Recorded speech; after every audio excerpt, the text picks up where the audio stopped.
Hey everyone, welcome to Making Money with Guitars. This time I chat with someone who is a real-life rock star. He is a real-life pedal builder and company owner, and he's a real-life friend of mine.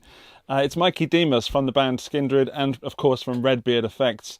Mikey is in the UK and has imparted so much knowledge in this conversation, not only about making money with guitars, but also some culinary tips. So hang around for those somewhere near the end.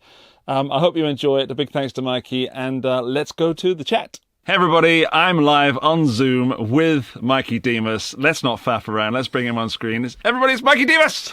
Crowd goes wild. The screaming hordes of fans. Yeah. Well, there's me, and I am technically a fan, so yeah, go on then. I'm a fan of you. We're like mutual fans of one another. Right. So I'm going to tell you some stuff about you first and my connection to you before we met. So we met in 2018 at TGU in Germany. But before then, you've been in my life as a musician several times. So genuinely back in, I want to say 2007-ish. Okay. I was living in Swansea and managing a nightclub. And the general manager was in her office and she was doing stuff. And she was a real metalhead. She was awesome.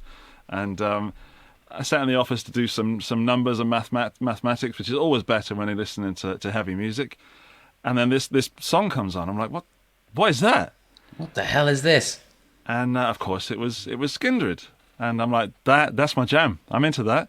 Oh, yeah. Awesome. That's so cool. You never told me you were managing a nightclub in Swansea. You never asked. You never asked. You don't care anymore. No, that's insane. I didn't know that. I did not know that about you. Yeah. And then later on, I was into a game that I think is Need for Speed Most Wanted, or Underground. Underground 2, I think. Underground 2. Yeah. And of course, on there is also some Skindred. Yep. Which to be honest, I don't want to be rude, but I kind of forgot about you, because I had stuff to do. I had stuff to do. But then it rekindled. I'm like, oh my goodness. It brought back that great memory. Then I was into music. And then, of course, we met. And I'm like, okay, this dude is cool. I'm nervous. We made a video together. You were awesome. And you tried to teach me one of your riffs, which is in drop C. And I was barely in drop D. And you're left-handed and I'm right-handed. And somehow we had a jolly laugh. And it was That was at TGU in 2018? Yes. Right. Okay. Yeah, cool. Funny. That was like 2 years ago. Wow. Yeah. So that's my story. But Mikey, what's your story, my man? Wow. Well, what do you want to know, really? I mean, well, this is Making Money with Guitars, and you are the rockingest of rock stars I've had on so far. Okay. You're not just a guitar player in a band. You are doing many things, and I thought you might like to explain how you currently make money with guitars. Okay. So, yeah, obviously I've been a guitar player in Skindred for 20 years nearly, and before that I was playing in other smaller, less known bands before that. So the journey I've had from getting to making money from playing a guitar in a live band's obviously been quite a long one. I think probably for the first 3 or 4 years of my career, if you like early 2000s, there was a lot of sleeping on sofas and a lot of making a tenner last for 3 or 4 days kind of situation. Which is, any struggling musician would know that. But, eventually we got to the point where we were able to make money from touring and so on. Because, we were lucky that we got a lot of opportunities to tour with other bigger international bands. And you get in front of another band's audience, and that's where you sort of start to, make waves in that sense. So that was probably a big one for us, was kind of being exposed to different kinds of fan bases. We're lucky that we were, because musically we sort of draw from this and we draw from that. We're not just they're a screamo hardcore band. They were not just like that. We've got all kinds of stuff going on, so we were able to play with all kinds of different bands, all tour with all different kinds of music and do all different kinds of festivals. We don't just play rock festivals, we play all different kinds of things. So yeah, over the years we've been exposed to lots of different people, and our audience, our fan base is quite broad in a way. It's not just people, and if you're trying to demograph our audience from some kind of algorithm, our fans are all into different stuff, and we're all quite weird, which is quite good. So yeah, that was probably about 18 years ago. I joined the band 18, 19 years ago, and been playing ever since. Probably been at the beginning we were doing like 300 gigs a year, I think, easily two to 300. I remember having them all written down for the first like a bunch of years in the 2000s, and that was like frightening how many shows we were playing. We play less now, but it's because we get paid more, so it makes sense. That's the goal, isn't it? Work less, get paid more. That's the dream. It's my goal. It should be everybody's goal. Right. So we're very fortunate that we've sort of got to that position, but we still work really hard. We're still constantly, apart from this year, constantly on the move. Sort of our summer is pretty full on. It kind of makes or breaks a lot of people. The sort of the festival summer in Europe, as you know, it's quite an amazing experience. The summer festivals, the summer rock festivals, and we do a lot of them from like April, May to sort of August, September. I'll be doing 3 or 4 a week or weekend, pretty much every week in that period. Involves lots of traveling, lots of early mornings, lots of moving around, lots of logistics. And yeah, before you know it, you're in September and the summer's gone. And we've done that year after year after year. So in some ways, I'm actually quite grateful for the downtime during COVID, the COVID era. But yeah, it's been weird sort of not doing that with our summer, So that's pretty much the story of where I'm at today in terms of Skindred and the band. In terms of Redbeard Effects, which I'm hoping some people are aware of. Ooh, nice, very good. I've got some buried somewhere. Actually, I should probably dig those out, shouldn't I? I'll talk about that in a moment. I'll let you hit me. So, what is Redbeard Effects? When did you start? And I know a little bit about this, of course, but the viewers may not. Another part of your guitar playing career is that you run a pedal making company. Yeah, I co-run a pedal brand with Adrian Thorpe of ThorpyFX. It's like the worst kept secret. At first we were like, "Oh, we should keep it locked down." And I'm like, "Nah, tell everybody." It's like, why would you not be shouting about that? Yeah. So about the time you and I met, I'd had a couple of pep talks about like, why don't you think about doing this? Why don't you think about doing that? Because obviously, as any smart business person knows, you've got to diversify. You've got to have some multiple streams of income. You can't just rely on one golden goose to keep laying them eggs. That's an awful analogy. I'd never said that before. I don't know where that came from. Apologies. So and I've always sort of wondered, what could I do in terms of like, to further my my presence on this globe. And someone put the idea into my head that maybe I could start an effects pedal company. And obviously my initial reaction was to be like, I wouldn't even know where to start. Couldn't do this because of that. And then sort of slowly thought, well, actually, thought of an approach to doing it. And the idea of taking something from your mind and making it a thing was sort of became all quite obvious to me. And I went to Adrian Thorpe for some advice on the subject. I'd met Adrian at probably I want to say at the Manson show, probably. I want to say maybe the year before that. And we'd become chummy over that period of time, geeking out about effects and music and that kind of thing. And I went to Adrian for some advice about, I'm not really sure where to get started, I'm not really sure what to do. And he sort of lined up some of my ideas and shot them down in the way that he does. And he also was like bigged up some of my ideas and was like, that's a really good idea. That's a shit idea. That's not going to work. And I went away sort of thinking, having a bit more clarity over how I could do things. And then he called me a couple of weeks later and said, come in for a meeting. I want to have a chat with you. And we sat down and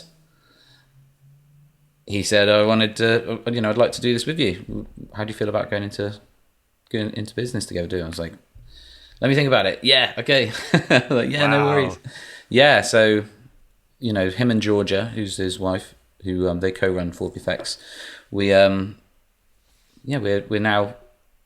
bringing Redbeard Effects to the world. To the masses. Yeah, to the masses. That was probably at the beginning, like sort of mid 2018, beginning of 2019.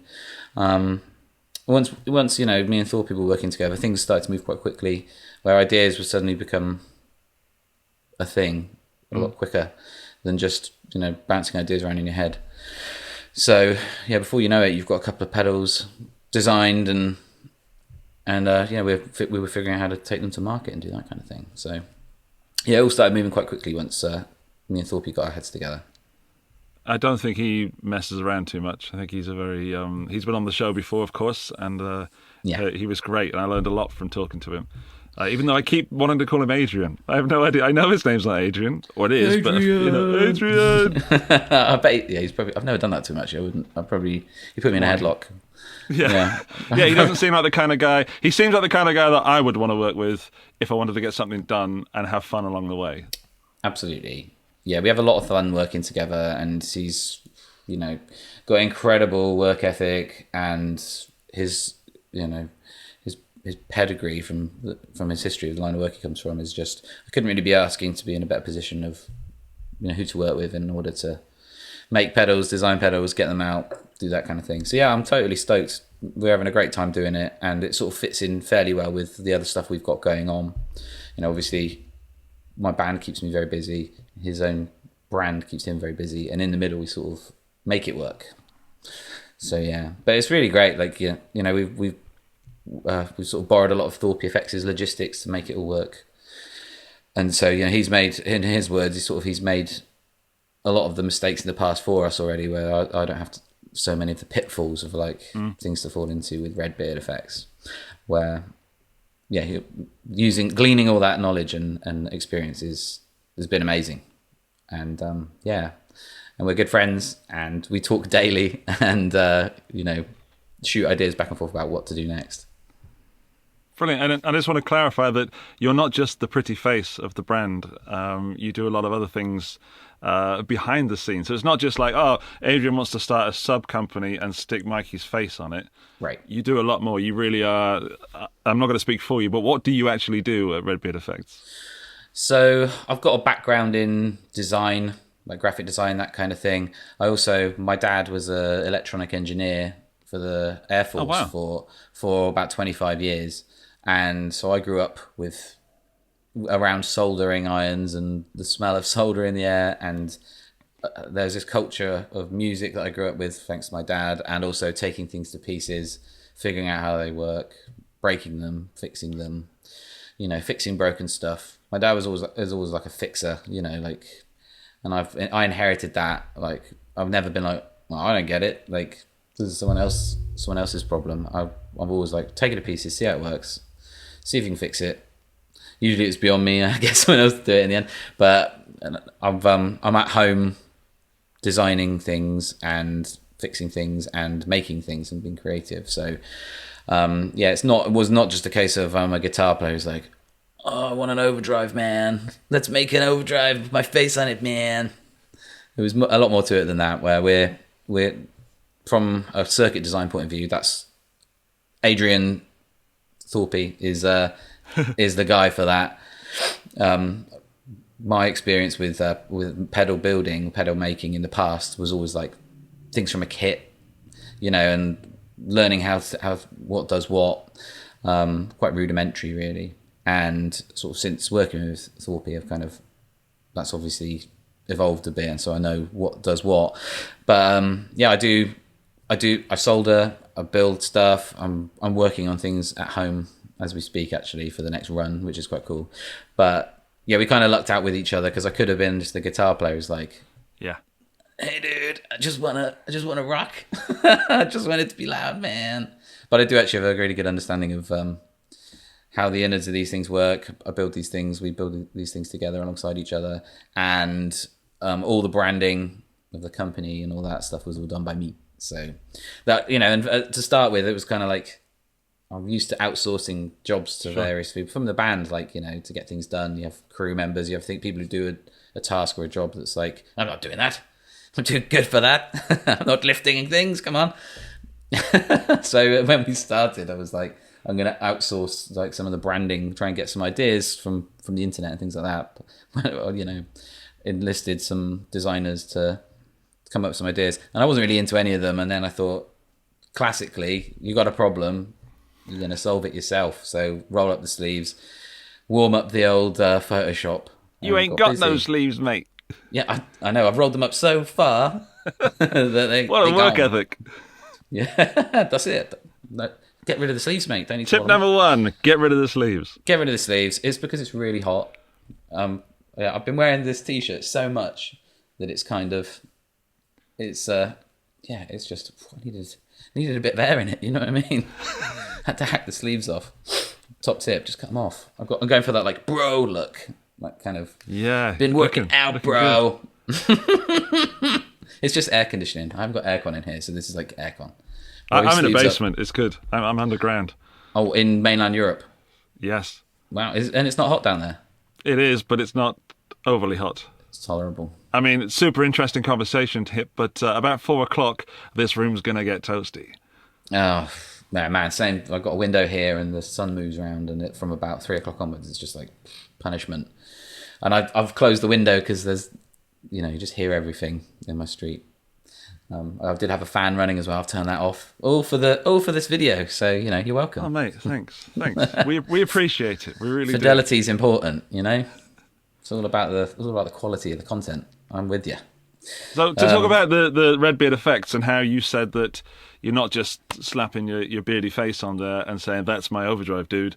Right. A few years ago, that would have been the case because we had the larger companies, and I'm not saying the case with you, but it was the case with other musicians, and therefore endorsing a pedal. And a pedal company and a musician would get together, and they would say something like, "I just need it warmer," or "I need a bit more grit," and then some person would go away and do that. But you're obviously way more involved and actually doing the stuff yourself with Thorpy.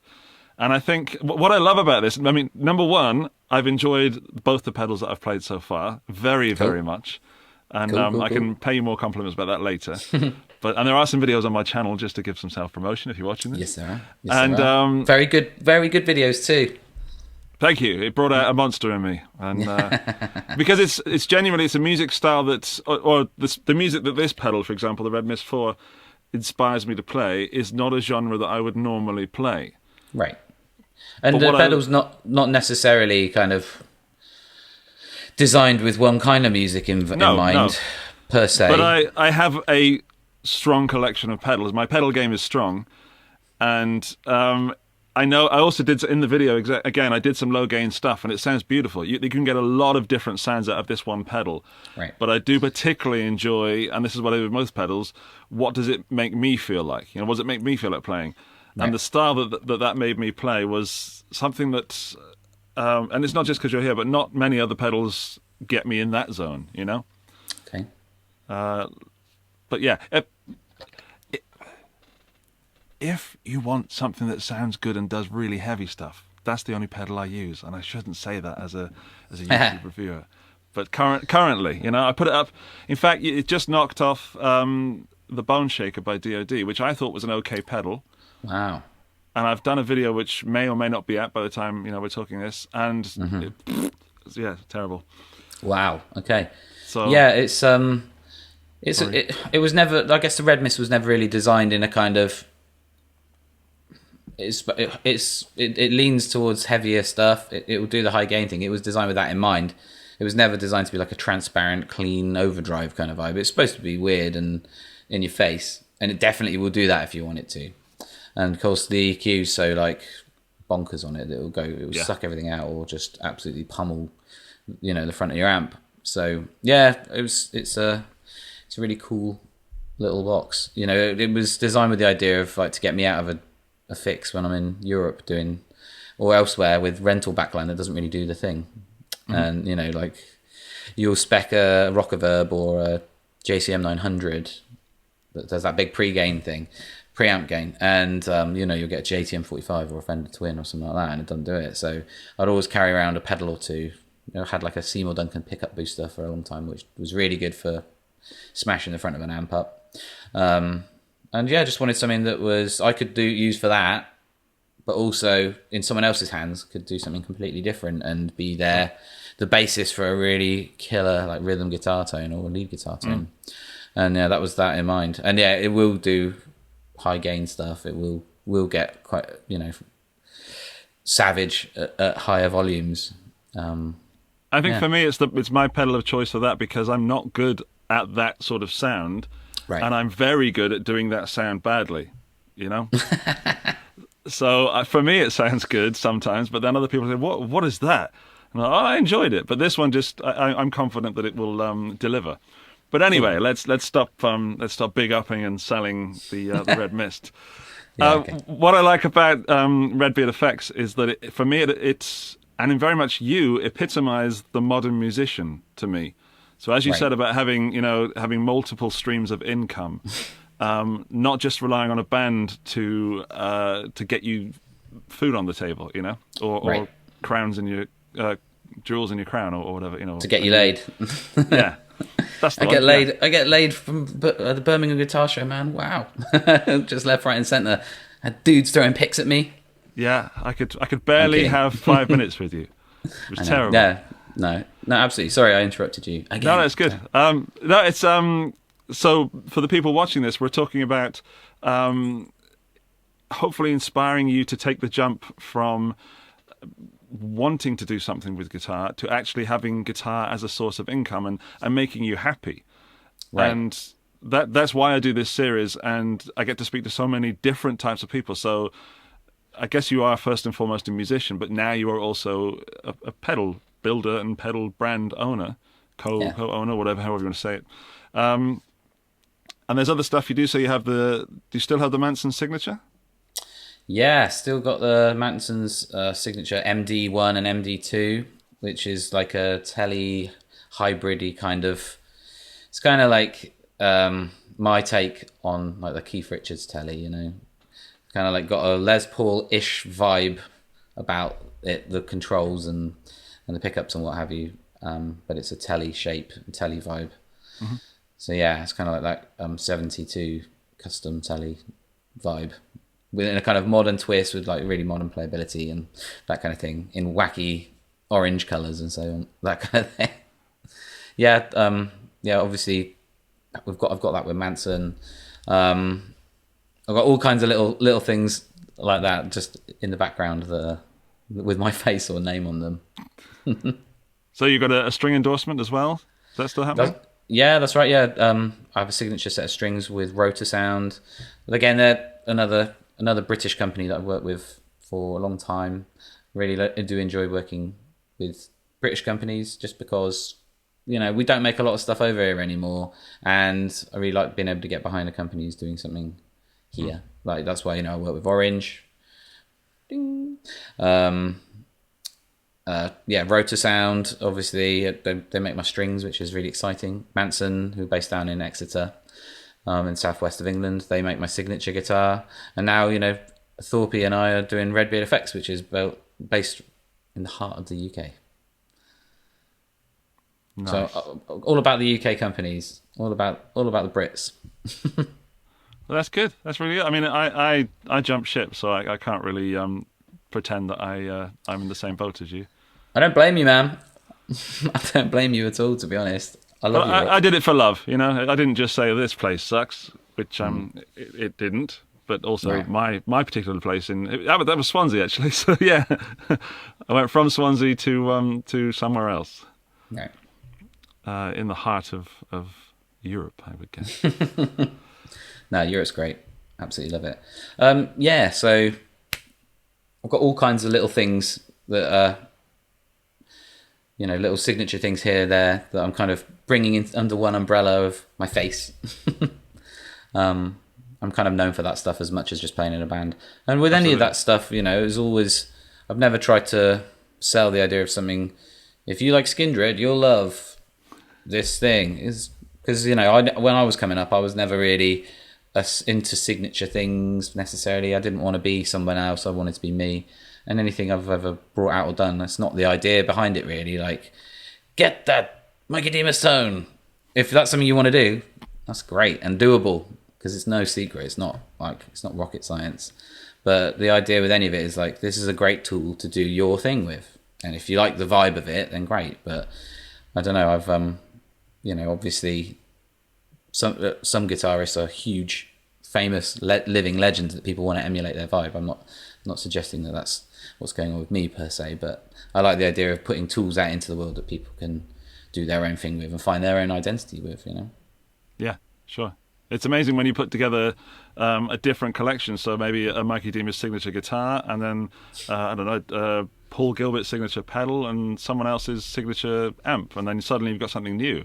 Yeah, and I think it's always a risk for an artist, I guess, to put their name to something, because depending on how involved they are, it could be great, it could be amazing. You think like those Jim Root tellies or Strats. I mean, how many of those are Fender sold? And it's not just the Slipknot fans, No, they're you know so what I mean? good. Even the Squire ones are phenomenal. Yeah, killer guitars, and they've sort of transcended that branding of like, well, this is what this guy uses, and that's amazing, And again, there's so many that you could think of where an artist put their name to it, and it's like, this thing is a piece of shit. It's the Digitech Eric Clapton Crossroads. That's exactly what we're talking about. No one wants to put one of them out.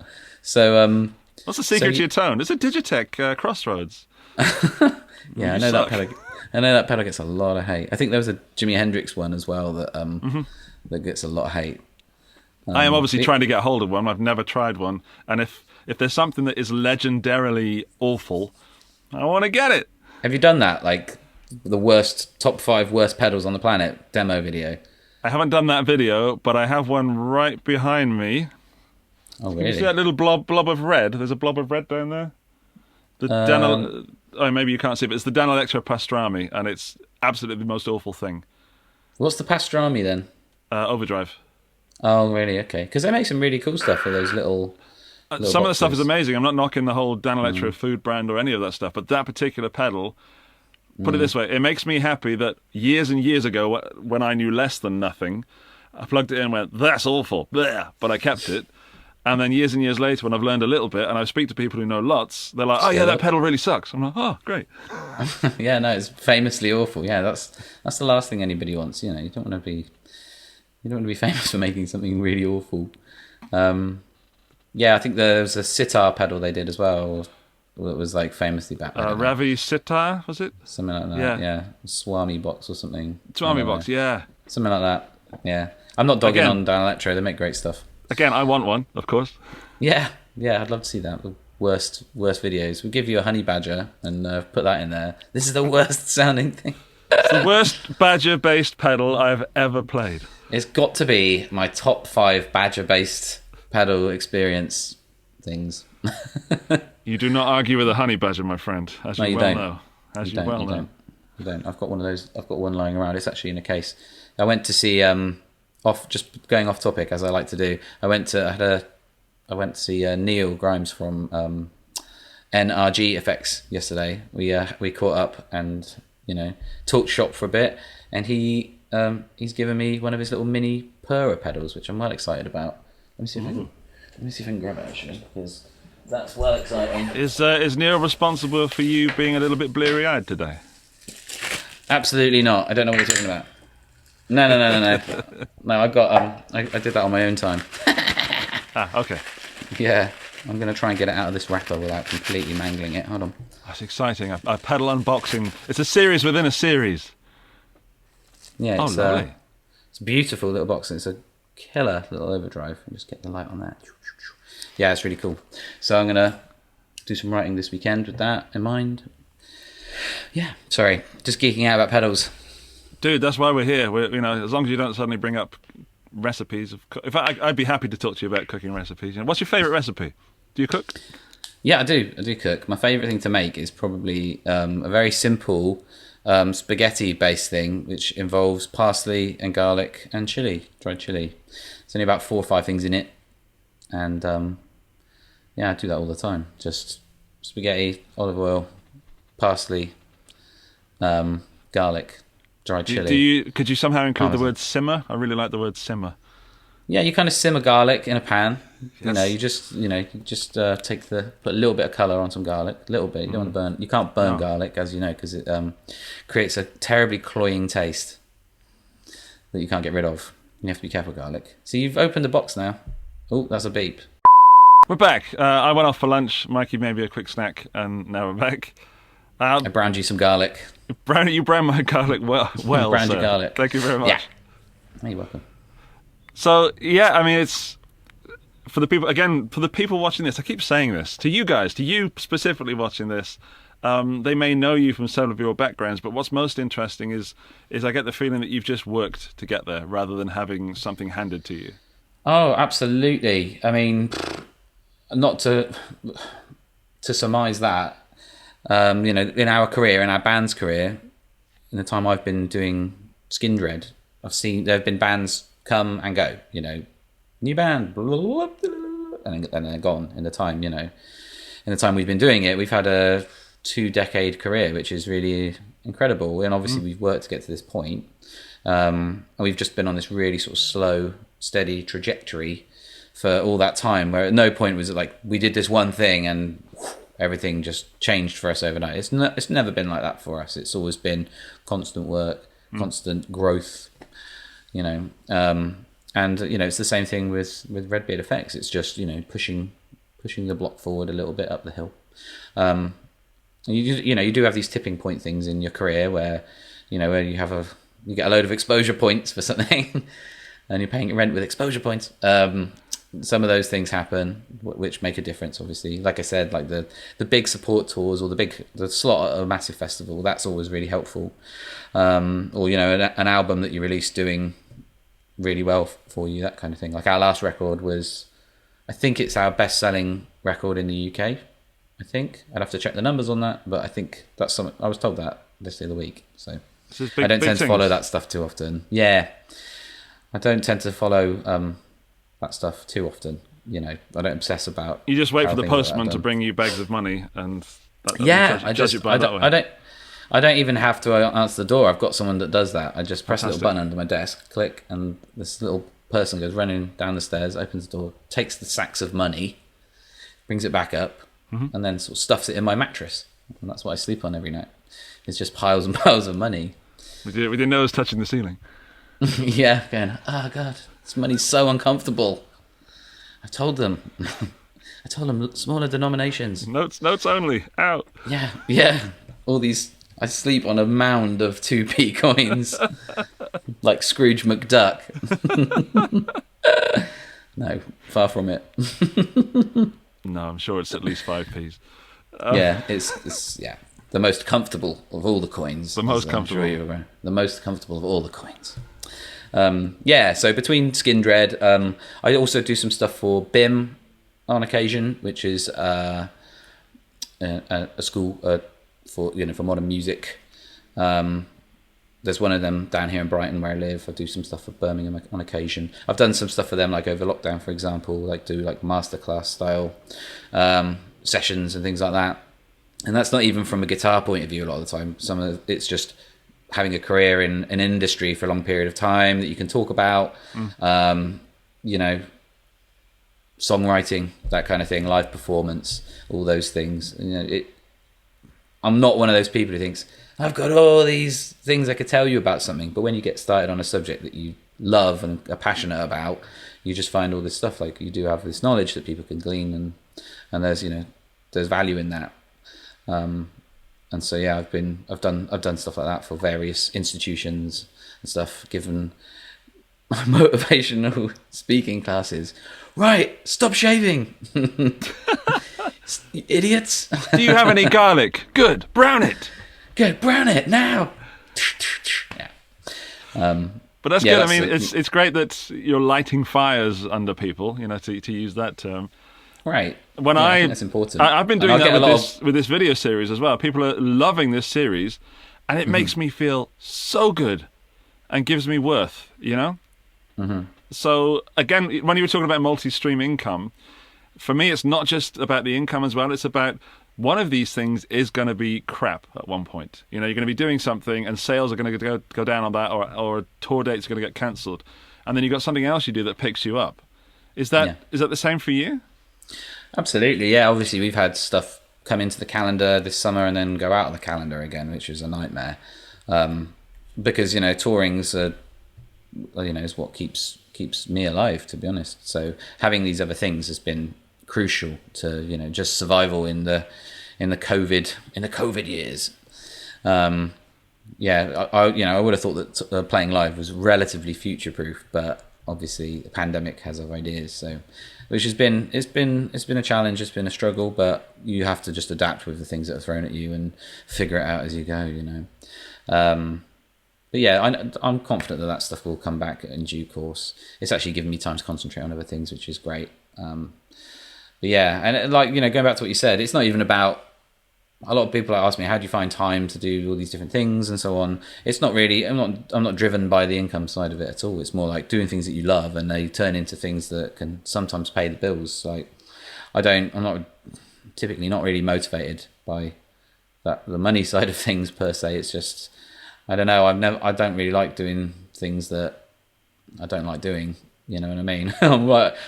I've spent my entire adult life avoiding growing up and getting stuck into things like guitars and stuff like that. So just being creative with different ways to make that work is always fun. And like you said about I love doing the stuff in the teaching capacity for other people because you get so much back from it. It's incredibly rewarding to sort of, like you say, light a fire under someone and watch things click in people's head and go, huh. That's the best part of doing any of that stuff, I think. I can't tell if you've frozen. You were incredibly still then. You were like... I'm purposefully leaving a pause so I don't just talk over your subject, and I wanted to see what would happen. Okay. Turns out I should have said something there. Oh, that's all right. No, that's cool. I was like, you were so still. I was like, oh man, my internet's just gone down. No, right. I'm just a very good actor. Yeah, it's very good. I can stand still and sit still with the best of them. You need you need like a clock thing in the background, something moving, so that if it pauses, we know, like a pendulum or something. I don't know.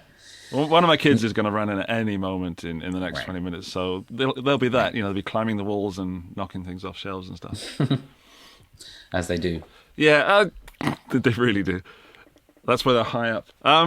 So I want to ask you about what elements of your personality do you think are the ones that help you get ahead to where you are now? And on the flip side, which elements of your personality do you have to sort of keep under control to keep yourself working well?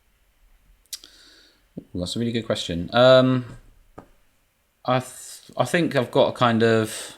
Well, first off, I think it's important in anything you do to it's the oldest one in the book really, is to just don't be a dick, Obviously, we've all got a bit of that in us from time to time, but I like to think that that people enjoy working with me on things because because my personality, I'm a sort of a people person most of the time. I've got some problem solving going on in my head where give Vanilla Ice a problem, he's going to solve it. But I think that's an important thing to have when you're working with other people as well. To have some problem solving going on, because everyone gets problems and you need to solve them. I think just from a creative point of view as well, not only having the ideas but having the skills to actually see them through is a massive thing. That's whether that's from recording audio like I'm doing right now for this, knowing how to do that. Mm-hmm. Or, from a design point of view, not just having an idea, but knowing how to get it out of your head and onto a thing that other people can see and perceive, I think is really important. I wasn't born knowing how to use Adobe stuff or Pro Tools or any of that stuff. These are skills that anybody can learn and pick up if they put themselves to it. Obviously, when you're running a different business with any kind of creativity going on, you have to familiarize yourself with all different various kinds of software and hardware and all these things. So I've got a lot of that going on. It's just having ideas. And I think it's important to accept that not all of your ideas will be good. Some of your ideas will be crap, and that's okay. Just got to keep having ideas and trying stuff out and keep trying. And I think another thing I would say. I'm really talking about myself a lot here, blimey. That's why you're here. I guess so. Something that people always ask me about the Skindred side of things is, what's the secret to having a career that lasts 2 decades. And to me, that seems quite obvious. It's just, well, just keep going, you know, having the tenacity, which is not an easy thing, I suppose. It's quite a hard thing, but having that tenacity of like pushing forward. I always like, that seems to make the most sense. Like, just keep going, you know, keep going, pushing through the difficulties of things, and you get through it.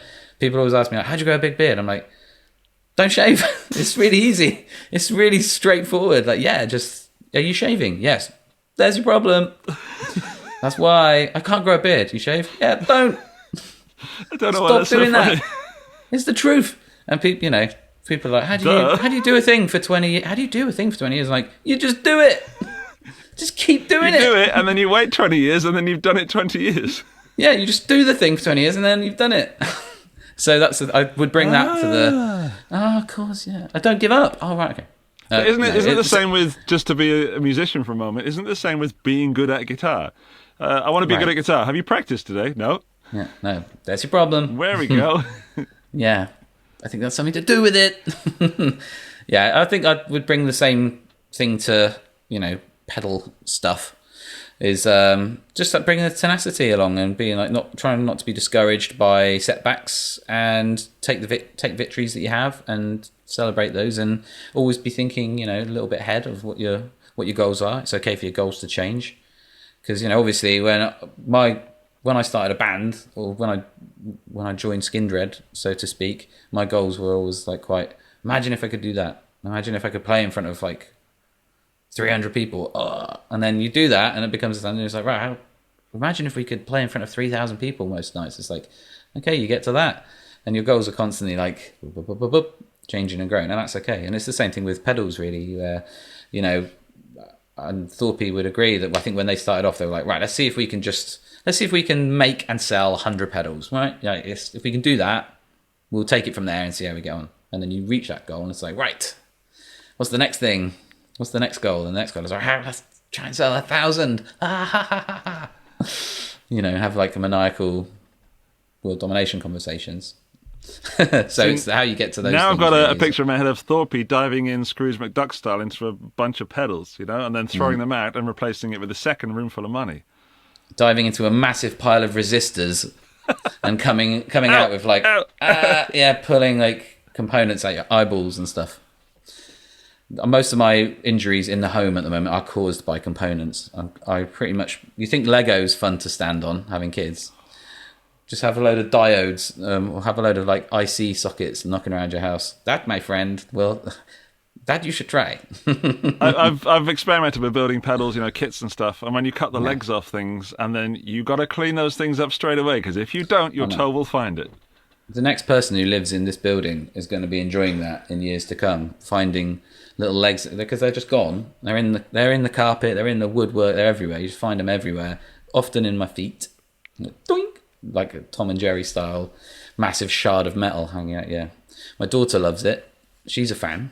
I'm sure she's a big fan of that. No, yes. Well, what were we talking about? I've got massively off track again. I've turned into a cartoon. I threw you off with Thorpy jumping into pedals and resistors, I think. Brilliant. Mainly we're talking about tenacity, but we haven't really delved into the things that you have to keep under control. I want to know, because apparently, mate, you're not perfect. Apparently, I don't know. I've got no comment on that. But who's saying this? No, it's absolutely true. What have you got to keep in check? You know, because for me, I'm a very naturally lazy person. For example. Right. Naturally, extremely. If my family go out, I'm like, I could watch TV and no one would know, and then jump up and turn it off and pretend to be doing something. So I've got to force myself to do stuff. Once I'm in the flow, I'm like, I'm having a great time. And then you can't stop me. But that initial spark, sometimes I need a bit of a kick, you know. Yeah, well, that's what they say. It's the hardest thing about going down to the gym is putting your stuff in a bag. You know what I mean? Like once you're there, you're on fire. And it's the same with motivating yourself for a lot of things. But I think if you have that motivation, that's great. I think what I need to temper sometimes is I can be quite reactionary, I suppose, and fly off the handle about some stuff. Like, what is this? I'm and then I'll react later. You know. Because obviously you have a lot of emotion tied up in what you're doing, the things you care about, your endeavours and so on. I think probably I have to keep in check working too late. I find myself working, not having a cut off, and that's something I probably need to work on, because I will be up till 2, 3 in the morning doing stuff quite often. And you're telling because I do believe in sort of putting the hours in for things, because things don't just happen. You have to put the hours in, and the nature of some people's lives is in the day. They might have to be like a dad, or they might have to do their day job, and then your side hustle is like you could do that at night, and you can work yourself into the ground quite easily doing your side hustle in really antisocial hours. So having a cut off is something which I struggle with, I guess, because I will be soldering or writing emails at the butt crack of dawn or at night, where I should be in bed getting beauty sleep. So I've got these crow's feet from just burning the midnight oil, But I'm kind of a night owl, kind of a midnight warrior. So I get stuff done. I find myself to be quite productive when everyone else is gone to sleep. When the house is quiet, that's when I do my thing. So that's when I struggle with a bit. Just having when you're self-employed, or however you want to put it, you don't really have a clock to punch in. You don't have to be at work at 8 or 9 o'clock in the morning and go home at 5 or 6. I'll be working. I don't have a lunch break. You know what I mean? I just work through things a lot of the time. So as I'm sure it'd be the same for you. But it is exactly the same. It's right. But so I kind of struggle with that, I guess. That's always an issue. Trying to think of other things. If one jumps into your mind, let me know. But I think that's a great piece of advice to learn from, is to know when to say, okay, now I need to stop working and start playing a little bit. It's right. It's important to, at least I've learned this again the hard way, because I'm in a pretty similar situation with. You can directly correlate the amount of work you do to the amount of food that is on your table, or the amount of nice things you can have, let alone the things you have to pay for. Well, yeah, for yourself, you're in a position where you literally can see the numbers of what you do and the effect that it has. It's right there, in the analytics. You have a system that analyzes what you do and how successful it was and what it's done for you. So, that can be really helpful in some ways, and probably quite demoralizing in others. And to be like, you can obsess with it. You can absolutely obsess. And for example, it used to be the case. The first thing I would do was pick up my phone and check the YouTube Studio app and say, "Oh, that video didn't do too well." No, makes you start questioning your whole deal. Yeah. Oh, as you know, emotions, yeah, highs and lows, and with analytics. At the moment, right now, we're in July 2020, and this is historically the worst month for YouTube, because people are apparently going on holiday and doing stuff like that, and not watching YouTube. How dare they? And understood. So I'm working harder than ever, and you would think, to look at those analytics, that it's not paying off. Mm-hmm. But it certainly is. And also, I'm having a great time doing it. So for me, to talk about me for a moment, it's a little bit of me time. You can analyze what you do, and you can exactly sort of pinpoint work to results, but you have to sort of step back from it. And also, I now look at it as in a way of, okay, if I don't put out a video, then I won't get those extra views today. Mm-hmm. But you can't, or at least I can't, go so deep as to say, if I'd played that a little better, or if I'd been at 10% funnier or 10% less funny, then it would have been a better video. You have to let yourself have a break. You can be your world's worst boss. Absolutely. No, totally. Woe is me. Life's hard, man. No. What were we talking about? I got totally lost in your YouTube story then. I don't know, man. I don't think it matters. As long as we're talking and people are still watching. In fact, it could be just me and you, and I'd be having a great time right now. Absolutely. Well, I guess I want to ask you what's next, So, Redbeard Effects, you've done the Red Mist, you've done the Honey Badger.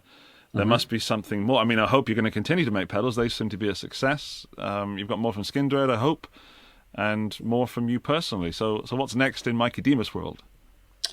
What's next? So, obviously with Redbeard Effects, we're cooking up a couple of new products that we're working on. Got sort of 2 in the works, in a like a bag of oranges. Ooh, which one's it going to be?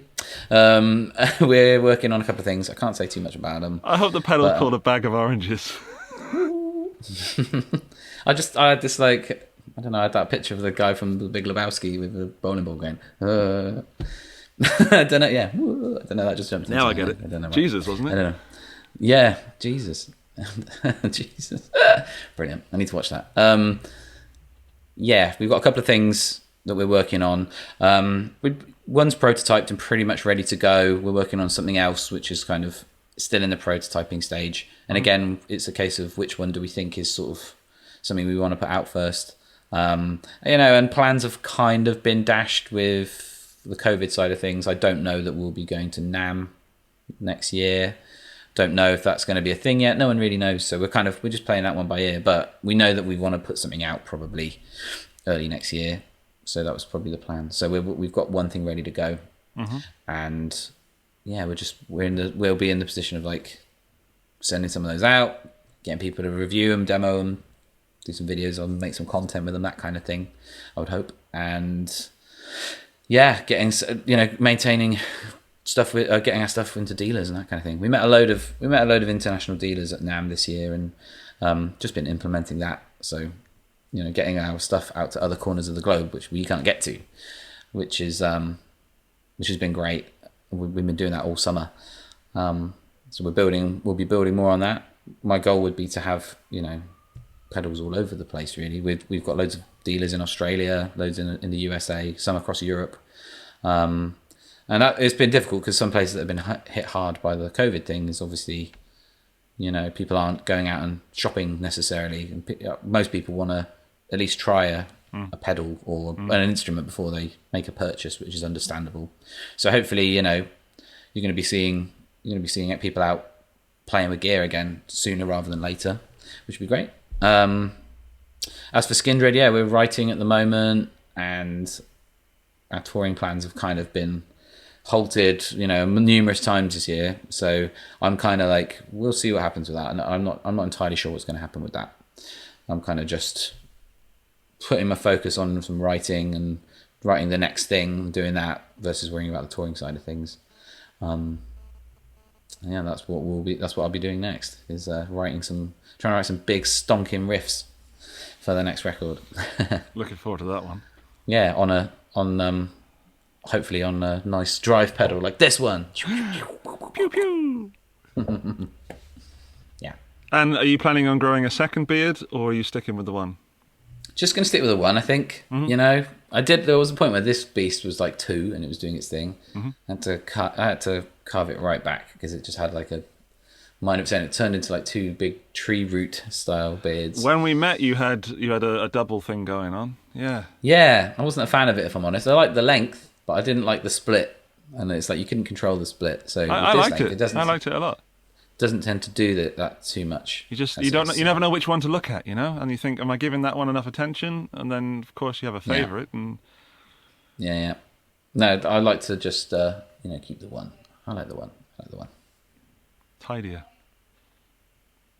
Any beard tips just on our way out? Because 1 second, we're gonna have to pause this. Someone's at the door for me. I'm so sorry. Give me 1 minute. 1 minute. 12 seconds later. That was my guitar tech. He just dropped off an amplifier to me that I've had repaired. Nice. So you can go and enjoy that. He didn't tell me he was coming this morning. But, he didn't tell me what time. I'd sort of turned my phone off, so he's probably been ringing me. He's been sat outside 10 minutes probably. Cheeky boy. Yeah. That's nice having a guitar tech that brings the amp to the house. That's amazing. Come on, dude. I could have just stopped after it's nice having a guitar tech, or it's nice having a guitar. Anyone in the Brighton and Hove area in the UK, or slightly further afield, if you've got any guitar or amp or pedal woes, you need stuff fixing or setting up or any of that stuff, Lewis Hoadley, he's your man. That's the guy. Lewis Hoadley. Lewis Hoadley, yeah. Thank you, Lewis. He's a phenomenal guitar tech and really good at fixing stuff and making it better. So he's just dropped off an amplifier that I blew up. Yeah, so he's just repaired it for me. Good lad, well done. Yeah. So you can go back to making noise, I guess. Going back to melting output transformers. Yes. You melted an output transformer. Congratulations. Yeah, I think so. I think so. Yeah. Yep. Oh, well. Question that I have to ask you. You've been in what you do for 20 years or so and more. Someone just starting out, they want to, they're taking some of the advice that you've given so far or some of the life stories and they want to implement that stuff. In one sentence, what would you say to that person who wants to, what's the fire lighting sentence you could give them? If you're talking about a band and playing guitar side of things, I think that first and foremost, you have to do something that you love. You've got to be loving it, because then if you in the times where you're not necessarily making money, then you've still got the love for the thing. It's not necessarily being driven by the income side of it. You do what you love and don't have any expectations of what can happen, and good things can only come to you. I think I think I'd say that about building pedals and that kind of thing as well. Do you know what I mean? I try to manage my expectations about, what's going to happen. If I do this, this thing will happen. Just try and enjoy the moment that I'm in, and work on the thing in front of me. So I would say, just manage your expectations in the nicest possible way. Like, do something you love, and try to have no expectations on what will happen because you're doing it. That sounds almost like some advice a father figure in my life, my father, gave to me. He said, never take any risks. Interesting. It wasn't one of his best little anecdotes and little bits of nuggets of information, but he was having a particularly bad day. But I just want to make sure you're not saying don't take any risks. You're still saying reach for the stars and everything.